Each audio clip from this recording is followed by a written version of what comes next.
Welcome to Tomorrow's Problem podcast. I'm Jacob. And I'm Nolan. And on this episode, we are starting our inquiry into psychopathy, as it were.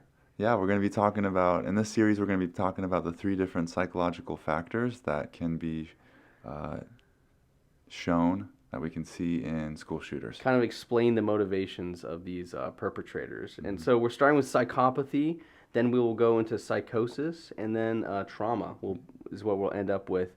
And we are having Dr. Peter Langman is going to kind of tag along after each one of these episodes, and he's going to bring us through some of the perpetrators that best exhibited these motivations. Exactly. So we're starting with defining a psychopath. The next episode we have will be psychopathy with Dr. Langman. Yeah, so it's going to be really exciting to kind of discuss these different topics. What is a psychopath? That's right. Who qualifies as a psychopath? Are you dating someone with psychopathic tendencies? Oh. All these questions and more will be answered in this episode. Who wrote that? We're keeping that. That's great. Can we say that's that? Yeah, we're Okay. that's What is a psychopath? Yeah. Who qualifies as a psychopath? Are you dating someone with psychopathic tendencies? All these questions and more will be answered in this episode. dun dun dun. Wow. Yeah, so first off, I feel like psychopaths are kind of sexy right now. yeah, They're kind of in. Dexter, These a lot of, this kind of like, because like edginess is kind of trendy right now, and so these like the absence of emotion is kind of a thing people are like talking about right now. It's kind of the Ted Bundy documentary last year. People are played by Zac Efron. Played by Zac Efron, who's also a psychopath. Just kidding, we don't know that. But there are a lot of misconceptions surrounding psychopathy and a lot of nuance to it. And so, we're really excited to get into this. Yeah. First off, psychopaths make up a small percentage of the population, and they make up a very small percentage of school shooters. First thing you always hear is like, oh man, that kid was a nut job. He was a psychopath. He was a psycho. And the truth is, school shooters are not always psychopaths. That's right. I think that always goes back to, just like, are murderers mentally ill? Like, there's obviously, you see crimes of passion, but, people say, well, to, like, cross that line, isn't there some mental defect you have? So it's kind of the same thing. It's like, to commit school violence or mass violence at a school, you have to be missing some empathetic connection in your brain. Personal opinion? I don't think so. Right? Yeah. And like we're going to talk about, it's totally. Just a lot of different motivations Exactly. or factors that go into it. Even when we were, Jacob and I here in Chicago, we heard a lot about Robert Crimo III. Up in Highland Park, he shot and murdered 6 individuals. And this last 4th of July. Yeah, 4th of July, so just a few months ago. And, a lot of news outlets were saying he's a psycho, he's been doing crazy music videos, but it doesn't look like he was very psychopathic in the true sense of the word. Yeah, true sense of the word. Yeah. And so, we're kind of going to be bringing up maybe some things that are kind of, when we talk about psychopathy, just not right. And hopefully we'll have some good discussion surrounding that. Yeah. So what is psychopathy? Yeah, psychopathy, it's a cluster of personality traits. There isn't a personality trait that is psychopathy. It's a few different factors. And there isn't actually a clinical diagnosis of a psychopath. You don't go to a doctor or a psychiatrist and they label you a psychopath. Like the DSM-5, right? The diagnostic criteria for mental illnesses. There's no like psychopath. Yeah. You can't just diagnose someone. Yeah, and we've all heard the terms like antisocial, anti-personality, narcissism. What do those mean? Yeah. Are they the same thing, or are they all tied into psychopathy? Yeah. Yeah, and exactly right. There's a lot of different mental health conditions that kind of interweave, that are braided together. And the primary condition of psychopathy is antisocial personality disorder. That's like the leading contributor to a psychopath's symptomology. And what does antisocial personality mean? Well, we're going to get into that. All right. But that's really anti-society, anti-norms. So does it just denote like you are behaving in a way that goes against the grain? Mm-hmm. And choosing that way. Okay. Yeah. To a certain degree. Yeah. And so, when we think of psychopathy, we attribute to aggression and violence, but they're not always violent, right? In fact, the majority of psychopaths, or those diagnosed with antisocial personality disorder, live lonely, isolated, and depressive lives. Yeah, it's not like we were just joking about it, but like it's not the sexy life where they're stalking someone Yeah, and living these yeah. fantasies. It's really isolating. They're depressed. They don't know how to engage with other people. They don't know how to make friends. And they're not homicidal either. Psychopaths aren't going out and, they have jobs. They Yeah. work with people. They have families. They try to engage in these normal social relationships and they can't. Yeah. I've been reading that book or listening to the audio book of The Sociopath Next Door, and the author, the PhD author, I forget their name.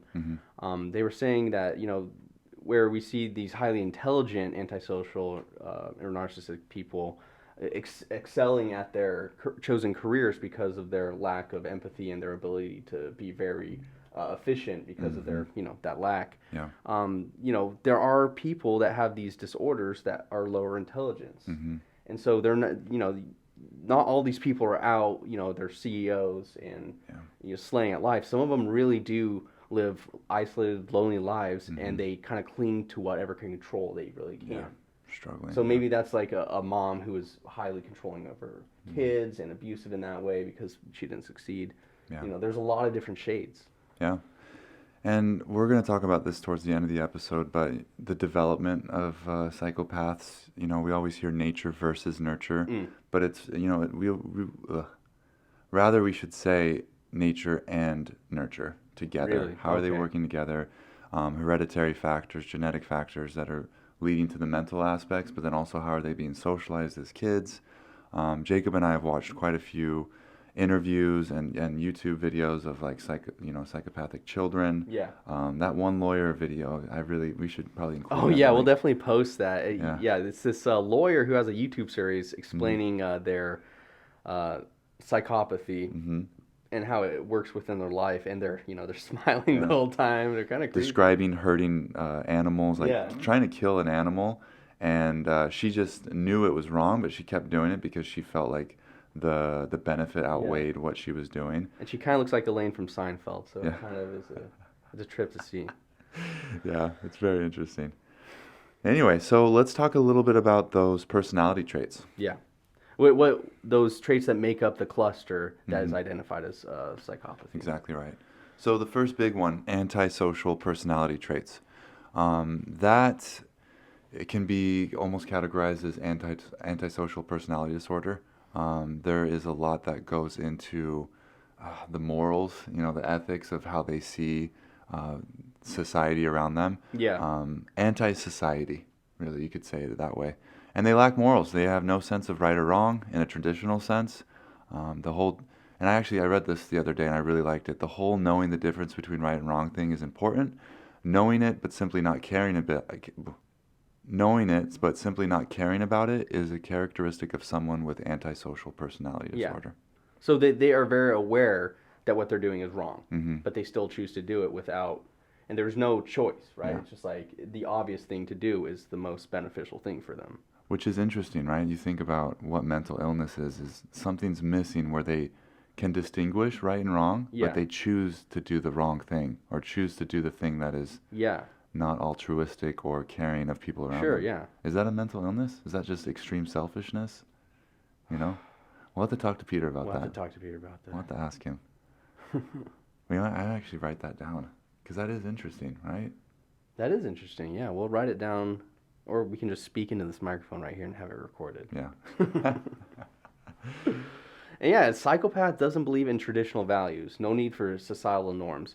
And going back again to the sociopath next door, she kind of breaks down like the history of like what a conscience is, right? And so, but before the models we have today of like how we make moral decisions, back then it was very faith driven. Morality was dictated by the religion. Yeah. And so moving forward in history, Freud brought the idea of the superego in, right? So it's even though the idea of like how we make moral choices has changed, it's all been these antisocial people have always been recorded as doing the opposite of whatever the model is for morality is at the time. Oh yeah. Yeah, habitual lying, that's another characteristic of APD. Usually a lot of anger management issues, as you can imagine, right? If you feel like there is no right or wrong and you do something wrong and you hurt people and then people try to, correct you, you're going to be angry. You're going to be very frustrated. We see that a lot with Eric Harris. Sung-Hee Cho. Yeah, Sung-Hee Cho, Drew Golden. Right, Drew Golden and Mitchell Johnson. Yeah. We've talked about him before. Mitchell Johnson, when he was convicted and charged, or charged and convicted, he was apologizing, made numerous public apologies, and was sobbing during his sentencing. And then Drew Golden was just, deadpan, no emotion, emotionless on the stand, and when he was charged. Wow. Yeah, and Gang Lu too, man. That guy could get angry. Yeah. Anyways, next personality trait is narcissism. Mm-hmm. So falling in love with the image of yourself. Yeah. Ooh. Narcissism, right? So, quick history lesson. Narcissus was a guy back in ancient Greece who fell in love with the reflection of himself. You heard that nice. story, right? Did you know that's where it comes from? No, I didn't. He was so beautiful that he was like, rejecting women left and right, everyone. Really? All men, women, everyone. And then he finally accidentally peered into a pond, and he fell in love with this reflection and died because he was so brokenhearted. There's a lot of different versions of it, but then that's where the flower Narcissus comes from, because he died and a flower sprouted up. Wow. But yeah, he fell in love with his image, and that's the biggest issue, is you're consumed with this kind of superior complex where you believe everyone else is beneath you, that you are above everyone else. Okay. That's like the true interesting definition of I like this narcissism. quote: arrogance is the camouflage of insecurity. Mm-hmm.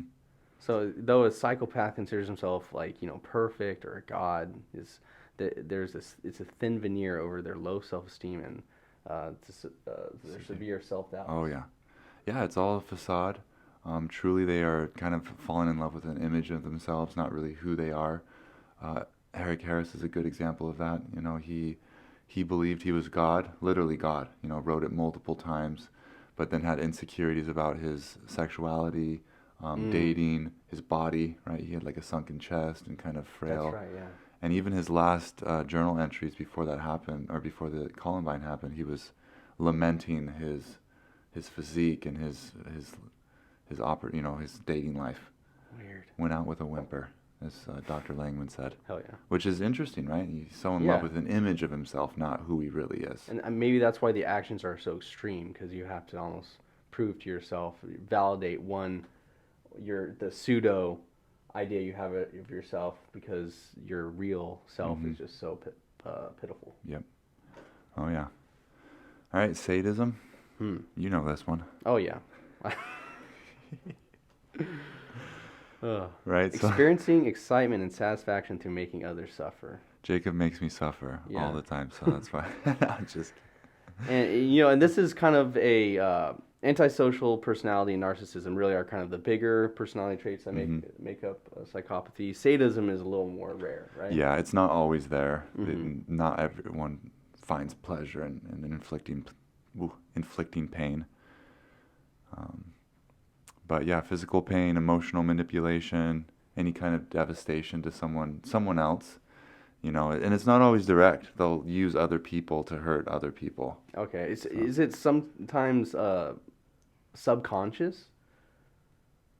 Yeah. Like maybe you're not thinking like, I'm gonna do this to mess with this person's day, but it's more like, oh, I just realized the actions that I did subconsciously made this person have a bad day, and that makes me feel good. Well, I think whenever we think of mental illness, or whenever there's reward and pleasure involved, think about it in you want to eat, or there's food, or there's kind of pleasure from social interactions that are normal and happy interactions. They find pleasure in inflicting that pain. So it is the actual action, the conscious doing of it. Yep. Yeah, it has to be that, especially in so sadism isn't in the DSM-5. It's not like a mental illness or something that you can diagnose. It wasn't the DSM-3, but it was like sexual sadism. That's what they called it. Yeah. But yeah. Wow. So it's almost like the difference between a process serial killer and a product serial killer, where as a product serial killer would be doing it for a end goal, or to, to have the person dead, or to do something to the corpse.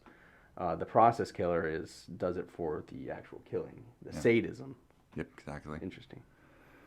Yeah, and if you ever have a hard time remembering, the difference between a masochist, who is someone who derives pleasure from it having pain inflicted upon them, and a sadist, I've got a quick joke for you. We might keep this, we might not. A masochist and a sadist are walking down the street together. The masochist looks over at the sadist and says, "Hit me," and the sadist says, "No." Yeah, well, we keep that. That's hilarious. Actually, there's another joke like this that also includes a necrophile and yeah. You gotta say and it then now. another fella. But yeah, just DM me and I will tell you the joke privately. Yeah. Awesome. Awesome. Yeah, other characters. There's some other minor characteristics of a psychopath and a paranoid personality. So this is that kind of almost what we've talked about with the narcissism. Like the dynamic of them loving themselves and their superficial aspects, and also having the thin veneer over their low self-esteem. Maybe that paranoia that's where it comes to play. Yeah. That in between. And the big one with paranoid personality disorder, or any kind of schizotypal, and this is why we look at clusters instead of just specific symptoms or specific behaviors, because with any kind of mental health diagnosis, there's a lot of overlap. Really? A lot of overlap. We always, that's the biggest, that's the most difficult thing with counseling, psychiatry, all that stuff. But paranoid, it's not just like being afraid of everyone who's out to get you, but also losing yourself to society, to a community, to family. Oh. You fight against that because you're scared of, it can be emotional loss, identity loss as well. Interesting. And maybe that's where it works into the narcissism. This feeling that yourself is so perfect that you can't have society change. Exactly. It's like two sides of the same coin. Interesting. Yeah. Wow. And anyone listening, like Nolan, this is Nolan's wheelhouse, the psychology. This is what he's getting his master's in. So I'll be saying stuff. Nolan's going to tell you the truth about it. I'm going to severely correct Jacob. That's right. On all. No, he's going to show us what sadism really means. And then the last one is kind of anger management issues. That's kind of pervasive with all violent people and a lot of psychopaths. At first glance, psychopaths can be charming and charismatic. They don't always lose their temper, but then like in the right circumstances, they can just explode, right? Unleash hell on anyone who stands in their way. So do they use anger Carl Pearson. Oh yeah, Carl Pearson. Do they use their anger as a tool? Like they know when to lose their temper and know when to keep it subdued? From what I've read and from what Dr. Langman has talked to me and you as well, right? We've heard him say this a few times. It's more like they're frustrated with people not falling in line with what they want, right? These people, right? We talk about the antisocial and now the narcissism and the sadism. It all kind of combines, and that's why they're angry, right? These people, neurotypicals, everyone else is not falling in line with what they want, right? Eric Harris and Dylan Klebold wanted to literally kill everyone in the world. Yeah. Right? They believed that they were going to start a revolution and destroy all of mankind from their journals and all that stuff. So they're not just angry like we get angry. They're hateful, wrathful. Yeah, it's like they're fighting against this world that isn't completely under their own conditions, That in their minds that they are the main character and everything else is supposed to be going according to their plan.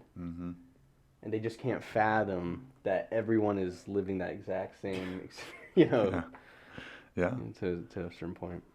Yeah. So how are psychopaths developed? That is the big mystery. That's the big mystery. I feel we'll be able to continue that conversation with Peter. Oh, okay. But really, it's a lot of different things. Plenty of kind of a lot of different studies that show a lot of socialization from family, but then there's also the genetic component. Oh, there is. Yeah. It can be passed down. Mm-hmm. Do you think it's passed down because an actual like hereditary thing, or because they're just in the same household? They grow up with a psychopath and they Chicken learn or that the behavior. egg? Yeah. Like which came first? That's a good question. It just makes me think of that one video of the girl, right? The child of rage. Yeah, she had come from a household that was a little dysfunctional before she was adopted. So she wasn't. So it was under a year too. Yeah. So it really wasn't like they had a huge impression. Wasn't, yeah.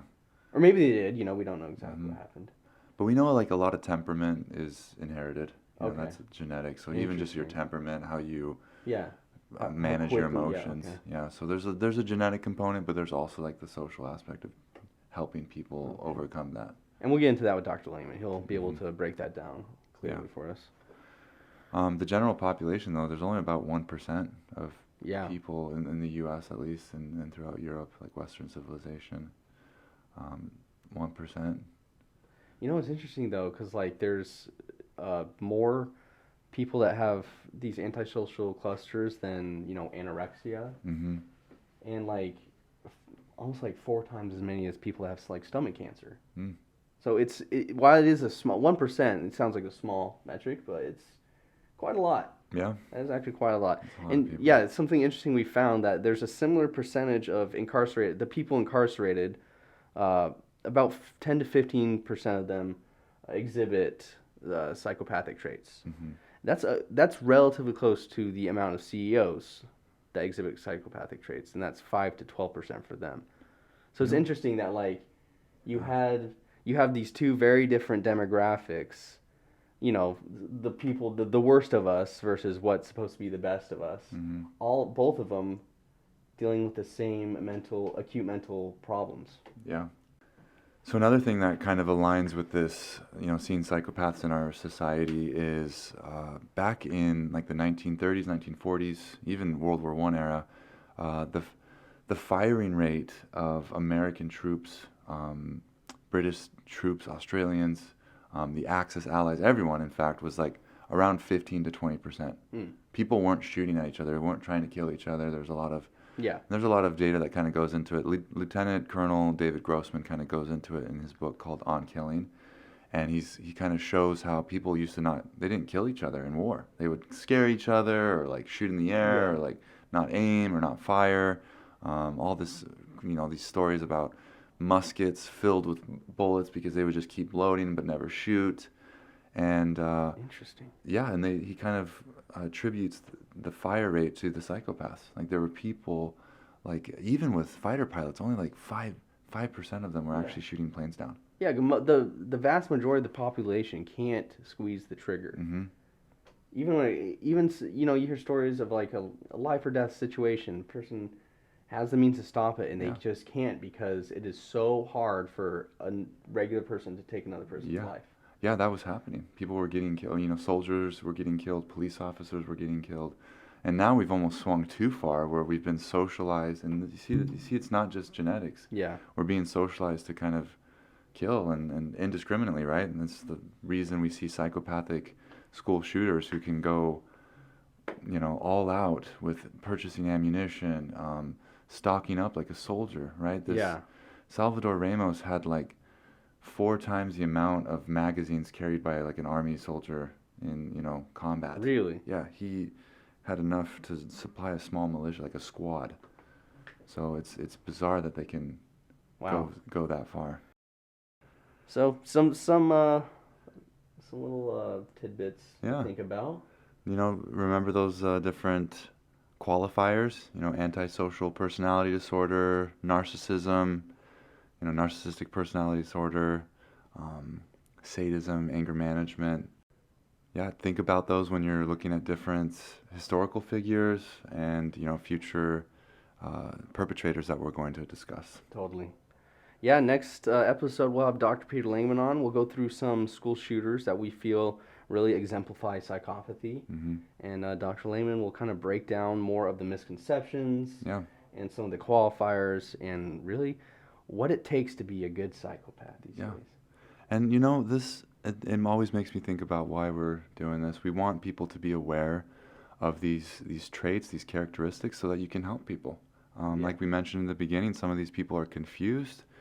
Some people who have these mental illnesses or deficiencies are struggling in life, and you could be that hand that helps them up. Yeah. Truly. Well, guys, thanks for tuning in, and we will catch you in the continuation with Dr. Langman. That's right. Follow us on TikTok, TMR Problem Pod. Also check us out on Instagram, Tomorrow's Problem Podcast. We are posting reels and videos, short form videos, just kind of with some cool true crime factoids. So check it out, share it, and stay tuned for our next episode. Yeah. And stay safe. And be happy.